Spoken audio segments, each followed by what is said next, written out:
Hi, today in front of you Galaxy Tab S6 Lite 2022 and I'll show you how to turn on or turn off silent mode on this device.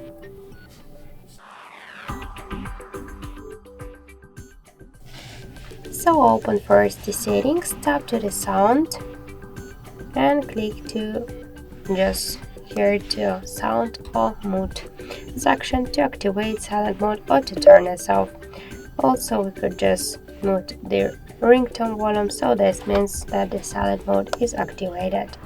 So just to turn it off, unmute ringtone volume panel. Also, you could open the control panel and find here sound icon. Just click once on the sound icon, it switched to the mute one, and by the same way, so we could turn it off. So that's it. Thank you for watching, and if you find this video helpful, leave thumbs up and subscribe.